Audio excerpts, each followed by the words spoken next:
Seigneur, ce matin, nous sommes là, présents devant toi, avec ton peuple rassemblé ce matin dans les demeures, dans les maisons, nous sommes rassemblés devant toi. Et nous nous approchons de toi, ô Dieu, avec assurance devant le trône de la grâce, afin d'obtenir miséricorde et de trouver grâce pour être secourus dans nos besoins. Ah, Seigneur. Bien-aimé, la sincérité de ton cœur ce matin va donner l'élan à ce culte. Alors je veux t'inviter ce matin à offrir ton cœur, à t'abandonner pleinement au Seigneur. Parce que la sincérité du cœur suscite la présence de Dieu. Un cœur vrai appelle la manifestation de la présence de Dieu. Un cœur vrai entraîne la manifestation du Saint-Esprit. Alors je vais t'inviter ce matin à te rapprocher du trône de la grâce. Un cœur vrai et pur suscite l'attention de Dieu. Y a-t-il un cœur qui peut susciter l'attention de Dieu ce matin? Je vais t'inviter alors à te connecter au trône de la grâce. Je vais t'inviter à te connecter à sa puissance ce matin. Je vais t'inviter à te connecter à son amour, à te connecter au divin, à te connecter au surnaturel. Est-ce qu'ensemble nous pouvons élever la voix et dire, Seigneur, voici mon cœur, voici ma vie, voici mes pensées. Je m'offre à toi ce matin. Je me livre à toi, ô Dieu. Laisse encore ce matin que nos vies te soient agréables. Que nos vies ce matin soient comme une fleur et un parfum d'agréable odeur. Nous voulons faire monter vers toi ce matin, ô Dieu, un parfum d'une agréable odeur. C'est pourquoi nous te recommandons nos vies, nos pensées, nos corps mortels qui ont besoin de toi, de se connecter à ta vie, de se connecter à ton atmosphère divine, de se connecter, oh Dieu, à ta puissance. Laisse que ton royaume soit établi sur la terre ce matin. Accorde-nous le pain quotidien, la provision du jour, dans le nom puissant de Jésus-Christ de Nazareth. Seigneur, nous te célébrons et nous te disons merci. Merci, oh Dieu, merci toi qui es présent au milieu de nous, dans le nom puissant de Jésus-Christ. Amen. Amen. Alléluia, gloire au Seigneur ce matin, gloire à sa vie, lui qui a encore renouvelé sa grâce et bonté. C'est un privilège que de nous tenir devant sa présence ce matin. Alors, laissons nos cœurs nous livrons à Dieu. Alléluia. Soyez la bienvenue à ce live. Soyez la bienvenue à son direct. Que Dieu vous fasse du bien, qu'il vous visite agréablement dans le nom puissant de Jésus-Christ. Alors que je t'invite à aimer, commenter et partager, je vais également inviter le groupe Zoé, ce groupe tonifiant qui va nous bénir dans des temps de louange et d'adoration. Que Dieu soit glorifié. Bon confort d'écoute. Tu es là, tu es ici, prends les rênes, oui je m'incline, tu es là, tu es ici, prends les rênes. Oui, je m'aime, tu es là, tu es là, tu es ici, prends les rênes, je m'incline, tu es là, Seigneur, tu es ici, oui, prends les rênes.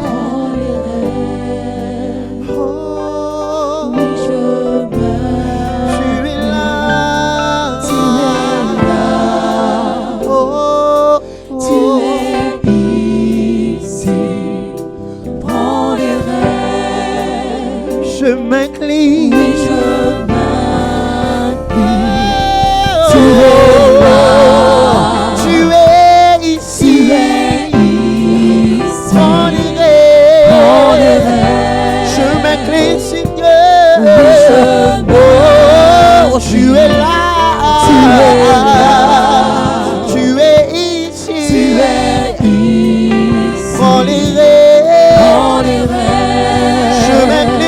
devant toi. Oui, je m'inquiète. Tu es là.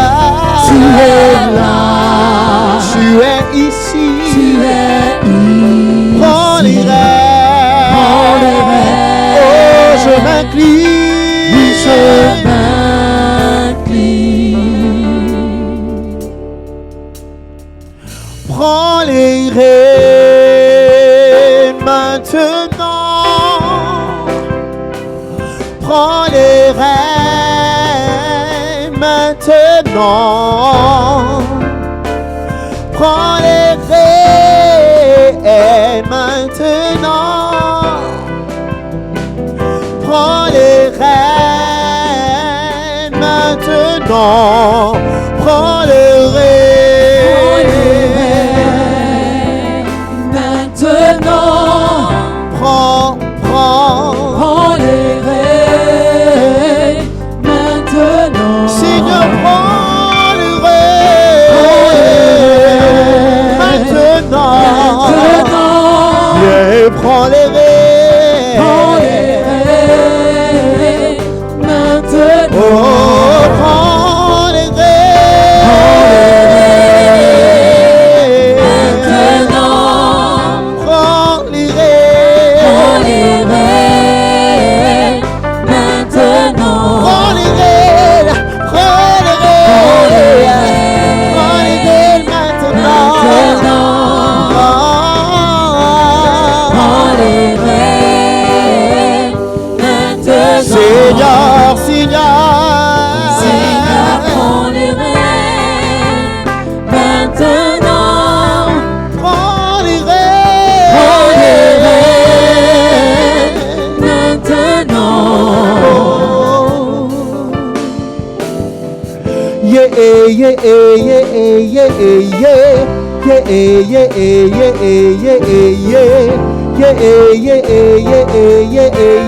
Holy Ghost fire,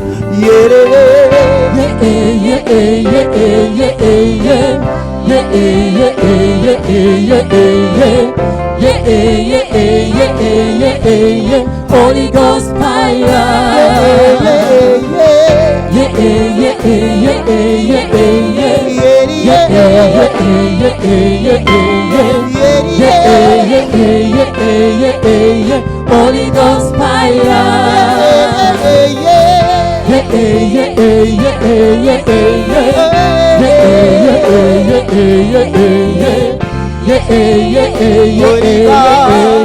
Holy Ghost fire. Remplis-moi. Remplis-moi. Et que ma coupe Et que ma déborde. coupe déborde. Je veux être libre de toi. Oui, je veux être libre de Oh, toi. remplis-moi. Remplis-moi. Et que ma coupe Et que ma déborde. coupe déborde. Je veux être Je libre veux de être toi. libre de toi. Je veux être libre de toi. Remplis-moi. Remplis-moi. Et que ma coupe Et que déborde. ma coupe déborde. Je veux être Je libre veux de être toi. libre de toi. Je veux être libre de toi. Remplis-moi. Que ma coupe Et que ma déborde. coupe déborde. Je veux être libre de toi. Je veux être libre de toi. Je veux être libre de toi. Que ma coupe déborde de ton esprit, Seigneur. Que ma coupe déborde. Seigneur, que ma coupe déborde, Seigneur, d'un parfum de louange. Qu'elle déborde d'un parfum d'adoration.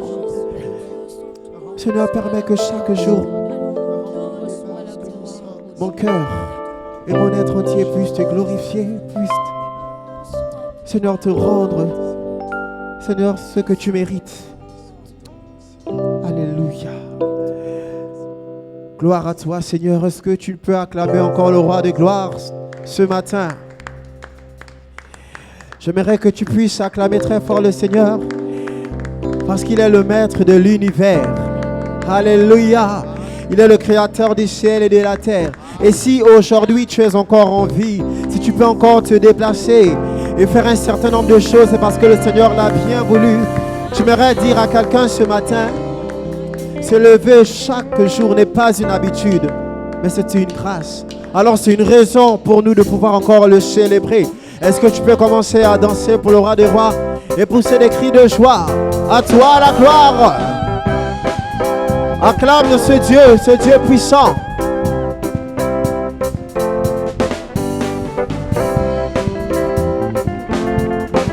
À toi l'honneur, Seigneur.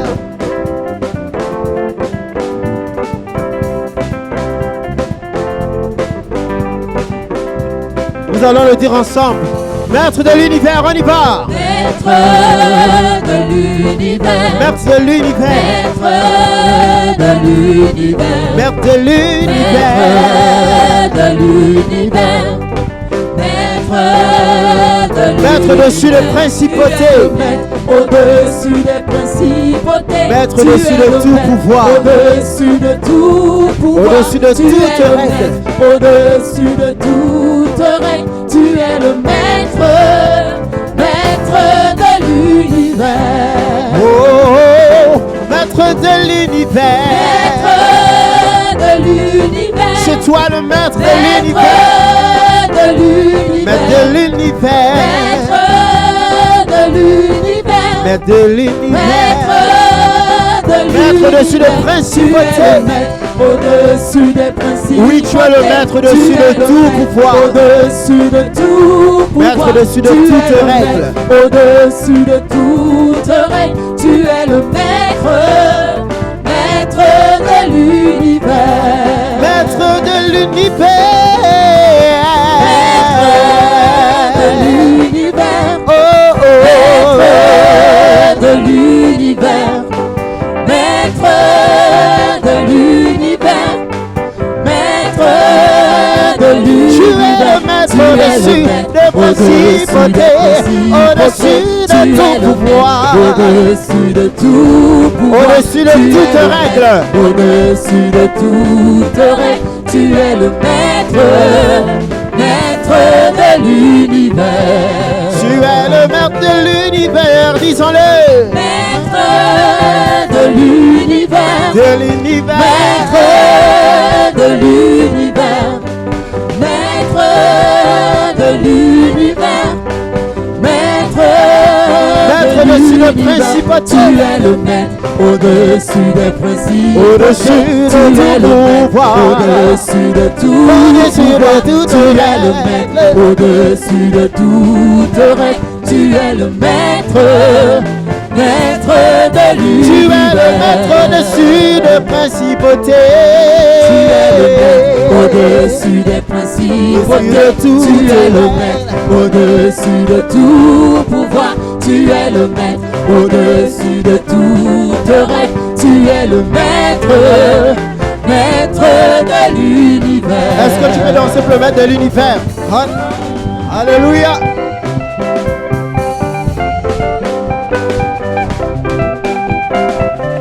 Il est le maître dessus de toute principauté. Il est Dieu, il est capable de tout faire.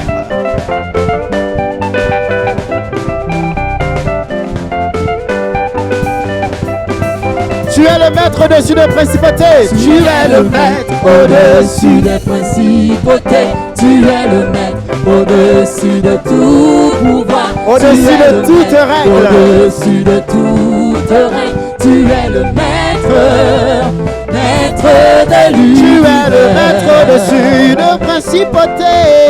Tu es le maître au-dessus des principautés. Tu es le maître au-dessus de tout pouvoir. Tu es le maître au-dessus de toute règle. Tu es le maître, maître de l'univers. Acclame le maître de l'univers. Célèbre le maître de l'univers. On acclame et on pousse les cris de joie en l'honneur de Dieu principe. À toi la gloire, Dieu de gloire. Alléluia.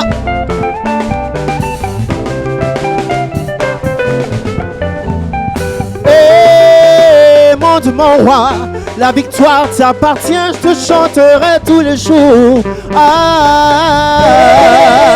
Monte mon roi, la victoire t'appartient, je te chanterai tous les jours. monte mon roi, la victoire t'appartient, je te chanterai tous les jours. Monte mon roi, la victoire t'appartient, je te chanterai tous les jours. Monte mon roi, la victoire t'appartient, je te chanterai tous les jours. Monte mon roi, la victoire t'appartient, je te chanterai tous les jours. Oh, qu'il soit loué, qu'il soit loué mon Jésus, qu'il soit qu'il loué, soit loué, mon Jésus, qu'il soit qu'il soit loué, qu'il soit loué mon Jésus, qu'il soit qu'il soit loué, qu'il soit loué mon Jésus, qu'il soit élevé, mon Jésus, qu'il soit élevé, mon Jésus, qu'il soit couronné, mon Jésus, à jamais, qu'il soit couronné, mon Jésus, qu'il soit acclamé, mon Jésus, acclamé, acclamé, soit acclamé mon Jésus, qu'il soit acclamé, mon Jésus, qu'il soit acclamé, mon Jésus, qu'il soit acclamé. Souviens-toi de moi, mon Seigneur, souviens-toi de moi. Souviens-toi de moi, mon Seigneur. Souviens-toi de moi. Mon Seigneur, souviens-toi de moi. Souviens-toi de moi, mon Seigneur. Souviens-toi de moi. Selon ta miséricorde, souviens-toi de moi. Selon tes bontés, souviens-toi de moi. Souviens-toi de moi, mon Seigneur. Souviens-toi de moi. Souviens-toi de moi, mon Seigneur. Souviens-toi de moi. Souviens-toi de moi, mon Seigneur. Souviens-toi de moi. Souviens-toi de moi, mon Seigneur. Souviens-toi de moi. Souviens-toi de moi, mon Seigneur. Souviens-toi de moi.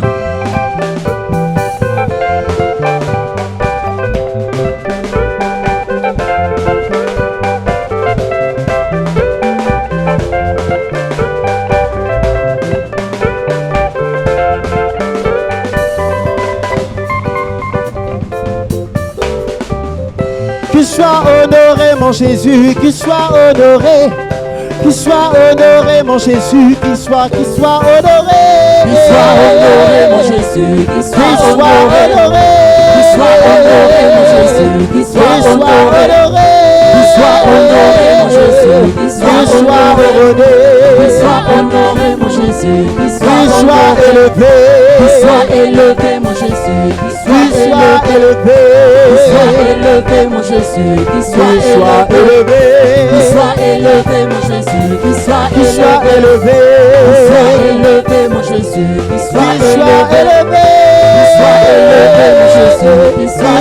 élevé, mon Jésus, qu'il soit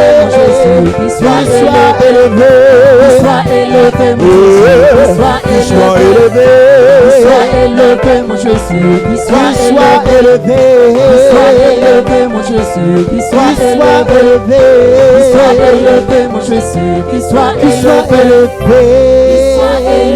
mon Jésus, qu'il soit élevé, mon Jésus, qu'il soit élevé, mon Jésus, qu'il soit élevé. À toi la gloire, Seigneur.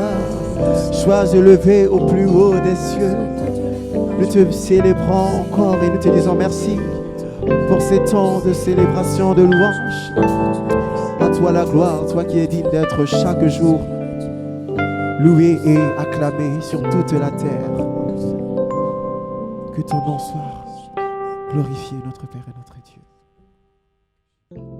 Je vais t'inviter à acclamer très fort le Seigneur ce matin pour ces merveilleux moments de louange.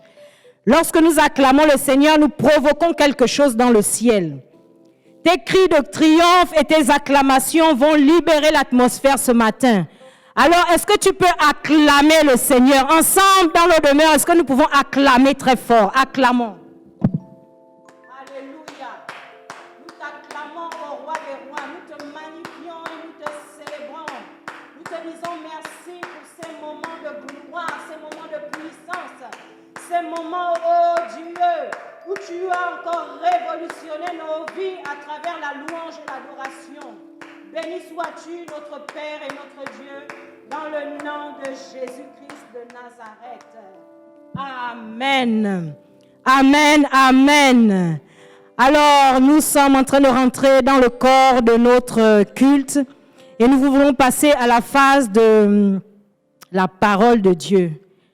Et nous avons dans notre ministère des dons, des talents qui se démarquent. Et ce matin, nous avons la grâce et le privilège d'écouter un don ce matin, un merveilleux don. C'est une sœur, c'est une merveilleuse sœur. C'est tout simplement la ministre Diane Nomba que je vais inviter ce matin. Sous vos acclamations, est-ce qu'on peut l'encourager à la gloire de Dieu? Alléluia. Bonjour peuple de Dieu. Bienvenue à notre culte dominical. Seigneur, nous te bénissons et nous te rendons la gloire. Ce matin, nous prions au Dieu que tu nous enseignes ta parole et que tu nous montres le chemin que nous devons suivre. Amen. Ce matin, notre thème, c'est la famille spirituelle. L'Église, ma famille spirituelle. L'Église, ma famille spirituelle. Lorsque nous lisons la Bible et plus précisément le Nouveau Testament, nous constatons que de nombreuses expressions sont utilisées pour parler de l'Église. Parmi les expressions qui sont utilisées, l'Église est présentée comme un corps, comme une armée, comme un troupeau de brebis. L'Église est également représentée comme une épouse, comme un peuple, comme une nation, comme un royaume. L'Église est aussi et encore représentée comme la maison de Dieu, mais aussi comme une famille. De nombreux auteurs s'accordent pour dire que parmi toutes ces métaphores, parmi toutes ces expressions, au sujet de la Bible, la plus parlante, la plus significative reste celle de la famille. L'Église est composée d'hommes et de femmes qui constituent la famille de Dieu. L'une des choses les plus extraordinaires que Dieu ait faites, c'est de rassembler des inconnus, des hommes et des femmes de tous bords, de tout rang social, de toute nature, pour en faire sa famille, pour en faire la famille de Dieu.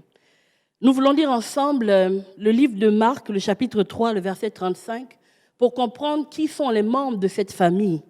Il est écrit « Car quiconque fait la volonté de Dieu, celui-là est mon frère, ma sœur et ma mère. » Nous comprenons que tous ceux qui sont sauvés et qui sont résolument engagés à faire la volonté de Dieu, c'est ceux-là qui font partie de la famille de Dieu. Lorsque nous intégrons cette famille, nous entrons en relation avec Dieu lui-même, mais nous rentrons également en relation avec les autres rachetés qui deviennent pour nous des frères, qui deviennent pour nous des sœurs, qui deviennent pour chacun de nous cette nouvelle famille. Pourtant, force est malheureusement de constater que nous ne comprenons pas toujours les implications de cette métaphore de la famille au sujet de l'Église, pas plus que nous ne comprenons la notion de frères et sœurs en Christ. Lorsque nous regardons la vie de nos assemblées, lorsque nous regardons nos communautés, nos églises locales, lorsque nous regardons la qualité des relations que nous entretenons au sein de cette famille spirituelle, ces relations nous laissent penser que nous ne comprenons pas toujours, nous ne nous comportons pas toujours comme si nous étions de véritables frères, comme si les membres de l'Église étaient nos frères et nos sœurs. En tant qu'individus nous-mêmes, lorsque nous regardons notre attitude vis-à-vis des autres, au sein de l'Église, je veux dire, nous constatons également que nous-mêmes, nous ne nous comportons pas toujours comme étant des membres à part entière de cette famille. L'explication de cette situation se trouve certainement dans l'individualisme qui a été érigé comme un modèle dans la société moderne. L'individualisme a été érigé dans la société dans laquelle nous vivons comme une vertu.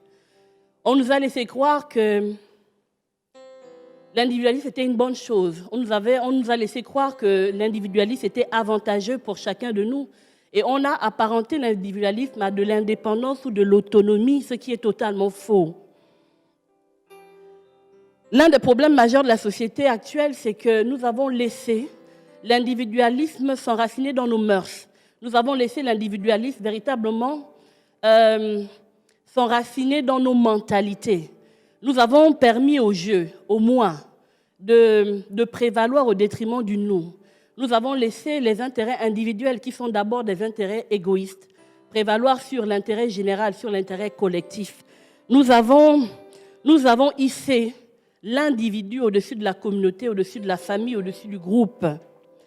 La société moderne a fait de l'homme un être profondément égoïste, profondément narcissique, profondément égocentrique.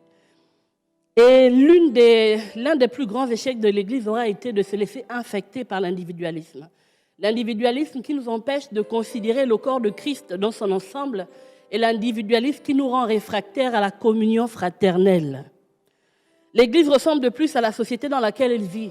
Cette société qui a fait de l'homme un solitaire, qui s'éloigne, qui s'isole par rapport aux autres, par rapport à son entourage. Dans l'Église, cet adage devient vivant. Cet adage qui dit « chacun pour soi et Dieu pour tous ». Lorsque nous regardons la vie de nos communautés, lorsque nous regardons la vie, les activités de nos assemblées, on peut constater que même dans l'Église, chacun vit pour soi-même. On ne prend plus le temps de connaître les autres, on ne prend plus le temps de les aborder, on ne prend même plus le temps de connaître le nom de notre voisin, le nom de nos frères. Dans l'Église, chacun poursuit sa vie, chacun poursuit ses objectifs et chacun poursuit ses propres intérêts. Et je ne crois pas que ce soit la volonté de Dieu pour nous. Beaucoup de chrétiens considèrent leur foi chrétienne comme selon une approche qui est individuelle plutôt que communautaire. Pour en voir la preuve, il suffit simplement d'entendre les gens exprimer leurs pensées. Il suffit d'entendre les excuses que nous trouvons pour justifier notre hostilité à l'égard de la communion fraternelle. Je m'explique. Vous entendrez certains dire que s'ils viennent à l'Église, c'est d'abord et principalement pour développer leur relation avec Dieu. C'est un objectif louable. C'est un bon objectif. Mais pourtant, permettez-moi de vous rappeler qu'il n'y a pas de relation avec Dieu sans relation avec les hommes. La Bible nous enseigne une chose extraordinaire. Elle nous dit qu'il y a comme une sorte de contradiction de prétendre aimer Dieu qui est invisible et de montrer une totale indifférence à l'égard de ses frères et ses sœurs qui sont, eux, la manifestation visible de Dieu. Il est impossible d'aimer, il est impossible de prétendre servir Dieu sans aimer et servir les autres. Une autre catégorie de personnes vous dira que s'ils ont besoin de se tenir à l'écart, s'ils ont besoin de s'isoler un peu, c'est pour mieux écouter la parole de Dieu. C'est pour mieux entendre, Dieu leur parler. La solitude est très appréciée. À plusieurs occasions dans la Bible, nous sommes encouragés à prendre un temps, à nous mettre à part. Donc la solitude peut être salutaire, mais prenons cependant garde à ce que notre solitude ne se transforme pas en isolement. Solitude et isolement sont deux choses différentes. Je voudrais également répondre à cette catégorie de personnes qu'il est également écrit que Dieu parle tantôt d'une manière, tantôt d'une autre. Et l'une des manières dont Dieu parle, c'est au travers de ses serviteurs. En nous isolant des autres, nous perdons le bénéfice de la communion fraternelle. Nous perdons effectivement la capacité d'entendre la voix de Dieu. Je veux rappeler à quelqu'un ce matin et insister sur le fait que Dieu parle également au travers des autres. Il est possible que Dieu ait envie de te parler. Il est possible que Dieu veuille te faire connaître sa volonté en passant par un frère, en passant par une sœur, en passant par ses serviteurs. D'autres chrétiens disent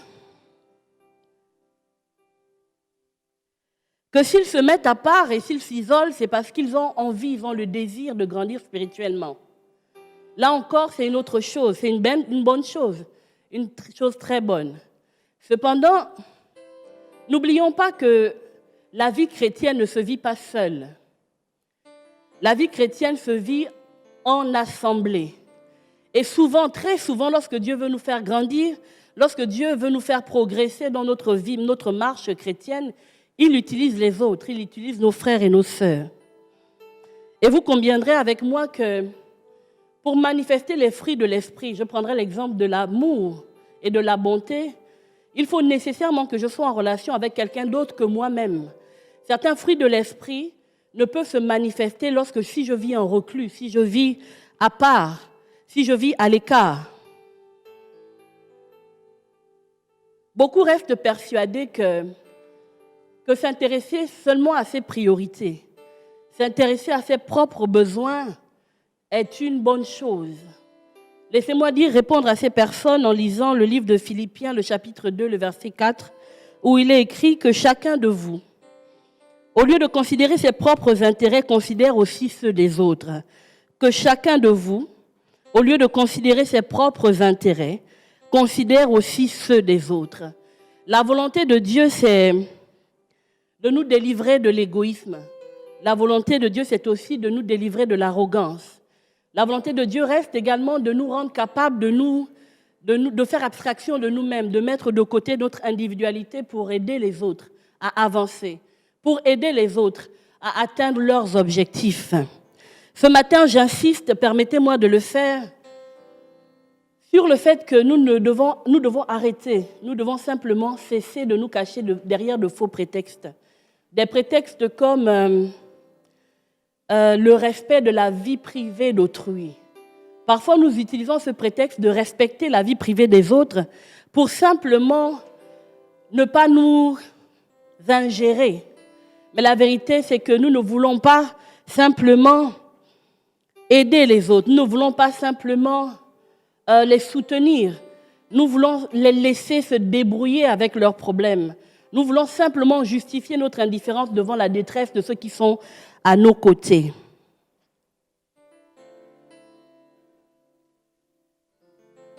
Ce matin, je voudrais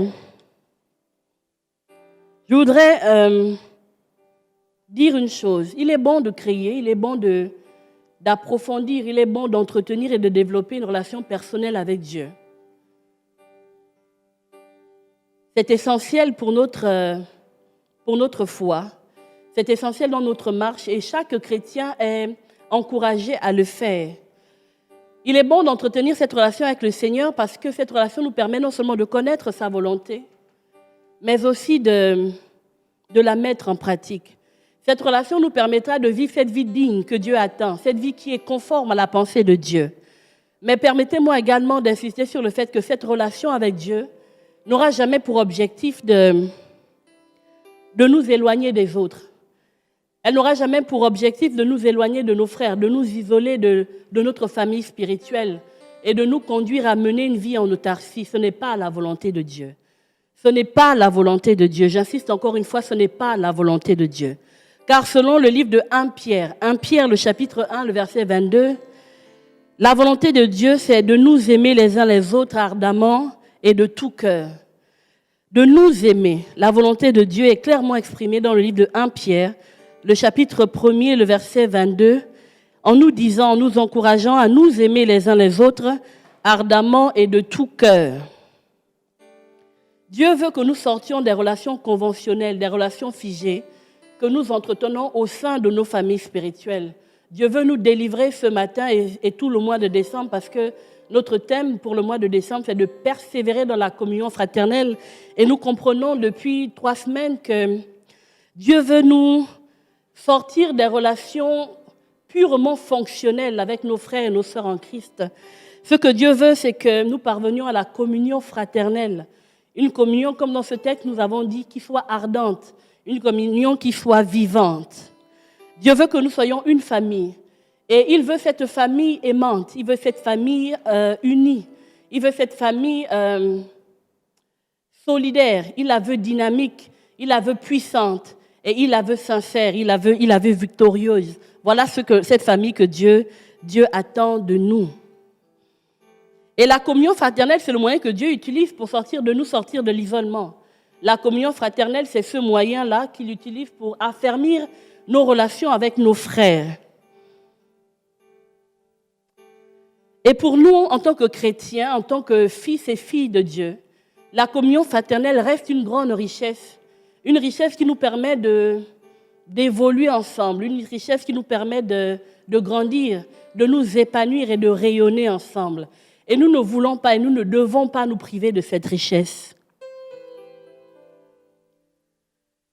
Permettez-moi de terminer mon propos de ce matin en rappelant à l'Église une chose qui est importante. En tant qu'Église, nous ne devons surtout pas nous conformer au monde. En tant qu'Église, nous ne devons pas nous laisser modeler par des systèmes de croyances, des systèmes de pensée, des systèmes de valeurs, des mentalités ou des pratiques qui se sont révélées médiocres et qui ont montré leurs propres limites. En tant qu'Église, nous avons encore l'opportunité, l'occasion de donner au monde de l'espoir, de demander au monde un autre exemple, un autre modèle, un modèle qui soit complètement à l'opposé de ce que le monde offre aux hommes aujourd'hui. Nous pouvons marquer une nette différence. Nous pouvons marquer une nette différence. En tant qu'Église, nous avons besoin de nous rappeler que la communauté, la famille, doit prévaloir sur l'individu. Que la communauté et la famille doivent prévaloir sur l'égocentrisme. Parce que nous avons été façonnés pour être une famille spirituelle. Dieu nous a fait pour que nous soyons sa famille. Et nous sommes la famille de Dieu. Que Dieu nous bénisse. Alors, nous sommes en train de nous acheminer vers la clôture de ces moments et je voudrais faire quelques annonces ce matin. Nous voulons rappeler tout simplement que le mercredi, à partir de 18h30, nous nous retrouvons pour nos temps d'enseignement et nous nous connectons à notre page Facebook Chapelle des Nations pour des temps d'enseignement avec le révérend Bruno Koussou. Et le dimanche, nous nous connectons pour notre live à partir de 10h pile. Que Dieu vous bénisse. Bon dimanche à tous.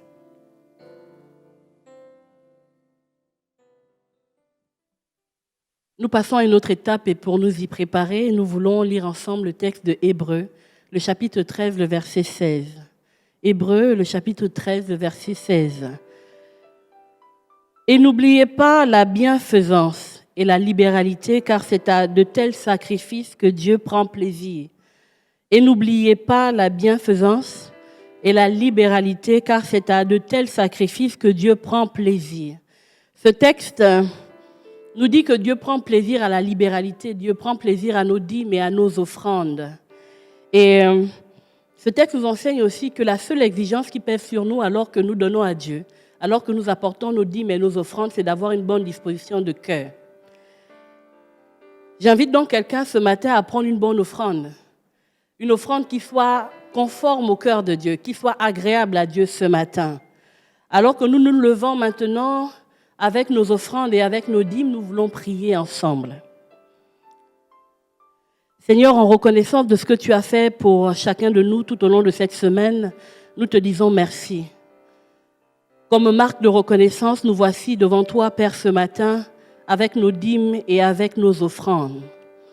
Nous prions, Éternel, ô Dieu Tout-Puissant, que tu les reçoives, Éternel, ô Dieu de gloire, alors que nous te donnons avec simplicité de cœur. Nous prions, Éternel, ô Dieu de gloire, que ces offrandes et ces dîmes te soient agréables, Père. Et dans ta fidélité, Seigneur, accorde à chacun de nous ce matin de recevoir également à son tour les bénéfices, Seigneur éternel, ô Dieu de cette libéralité, les bénéfices de la générosité et l'ensemble des promesses, Seigneur éternel, et de bénédictions divines qui sont attachées à la dîme et à l'offrande. Amen. Nous sommes arrivés au terme de ce culte et nous voulons simplement prier ensemble, Je t'invite à prendre un temps, à baisser ta tête et à prendre un temps pour prier. Nous sommes une église, nous sommes l'église de Dieu, nous sommes une famille.